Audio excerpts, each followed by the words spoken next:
Saya berdoa mudah-mudahan Allah meridai kita semua. Karena tanpa ridha Allah Subhanahu wa taala, kita nggak bisa ngambil apapun yang Allah punya. Karena semuanya punya Allah. Qul, katakan, lillahil masyriqu wal maghrib. Barat dan timur dan apa yang ada di keduanya milik Allah. Kalau pengen, gampang Allah bilang, yahdi may yasha. Aku kasih tahu kamu gimana caranya ngambil, gimana caranya punya, gimana caranya nikmatin. Insyaallah. Jadi soal perkembangan Petren terakhir ini dan juga langkah-langkah ke depan, biarlah itu menjadi urusan teman-teman semua dan manajemen.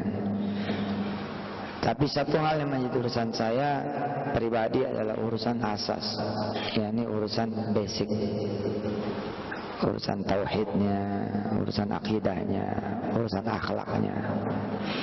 Saya pengen itu ya, semua yang ikut bersama saya bukan cuma dapat duitnya doang gitu, tapi dapat iman, ya, dapat kemudian keyakinan, dapat juga kemudian rasa takut, ya. Rasa takut ini juga harus diminta. Kalau nggak diminta, kan nggak ada takutnya. Takut maksudnya itu gimana? Ya yakin sama Allah, takut juga sama Allah. Al-yakin wal khauf. Ya, yakin dan takut. Jadi rasa takut itu juga kita harus punya. Nah, saya pengen bagaimana kemudian keluarga besar Petren juga menjadi orang-orang yang takut itu, takut rezekinya nggak benar, takut rezekinya nggak halal. Kalau berbuat maksiat takut Allah ini ngelihat gitu. Karena terhindar dari perbuatan maksiat dan dosa itu lebih mahal daripada harta apapun di dunia ini.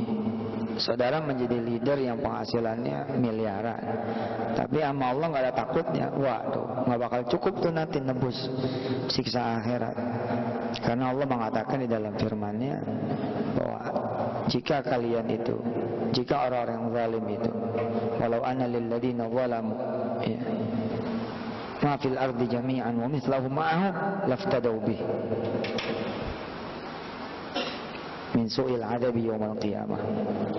Kalau sekiranya kita dan orang-orang yang zalim ini punya harta sebanyak bumi, seberat bumi, seluas bumi, segede bumi, bukan main tuh. Ini bukan cerita cuma tambang 1-2 gunung doang nih, tapi punya semuanya.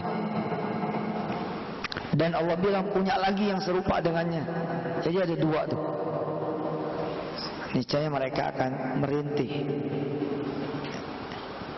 dan bilang sama Allah, aku tebus siksa ini dengan harta yang kau pernah berikan kepadaku ya Allah. Allah bilang, gak butuh. Ya. Saya ngamanain banget tuh ke Mas Dedi. Ayo deh, gimana nih caranya jadi UTREN gitu ya, Universitas Petren, Akademi Petren. Dan cara kita kan terbukti lebih cepat. Untuk sebuah kampus membuat anak menjadi sukses bisa lama loh Pak, bisa panjang kali lebar ya. Tapi yang namanya Universitas Quran, Universitas Hadis, Universitas Sunnah, ada orang yang cuma 5 menit ketemunya sama saya, tapi jadi 5 menit. That's all.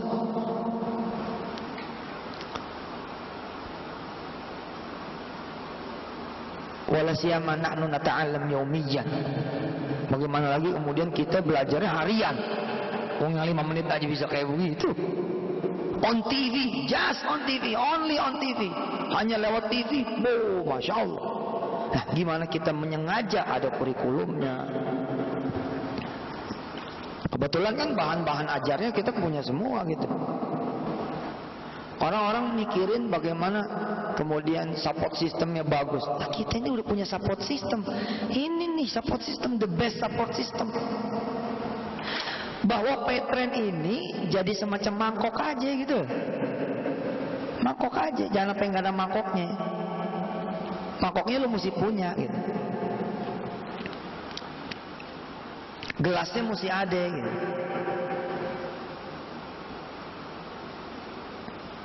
Istilah kata warungnya mesti diadain, dagangannya juga mesti diadain.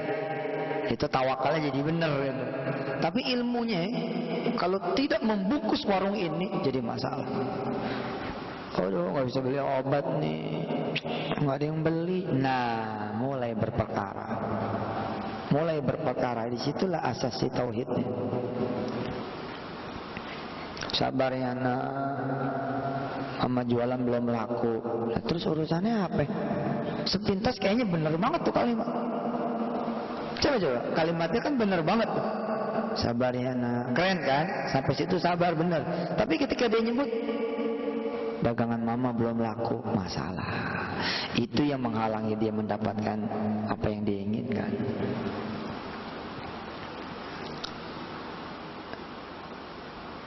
Dan ini perlu ilmu gitu, perlu belajar. Nah, saya mau ajar. Dan bahan ajar kita kan umpama kata saya meninggal dunia pun tetap bisa dijalanin karena kita udah online. Nah, bagaimana nge-push orang supaya bisa ngaji one day one ayat? Anda siapa? Saya Petren, Pak. Apa untungnya Petren? Alhamdulillah saya dulu nggak bisa ngaji, Pak. Sejak ikut Petren saya bisa ngaji. Itu demi Allah lebih membanggakan buat saya. Ketimbang apa? Saya pengalaman tuh datang ke leader. Ini rumah nih, Ustadznya alhamdulillah wasilahnya. Tapi tetap dia ninggalin saya. Ketika ada yang bisa memberi lebih daripada itu. Makanya nggak bangga saya. Buat apa sih bangga sama yang begitu? Akhirnya saya pun tetap ya jadi tidak manfaat. Saya lebih bangga ketika orang bilang, alhamdulillah saya sejak gabung sama Petren, saya sholat duhanya kemarin bolong-bolong, sekarang alhamdulillah minim-minim 2 lah saya nggak tinggal. Itu bangga banget. Dan itu ya grafik rezekinya beda. Wallah beda pasti, beda.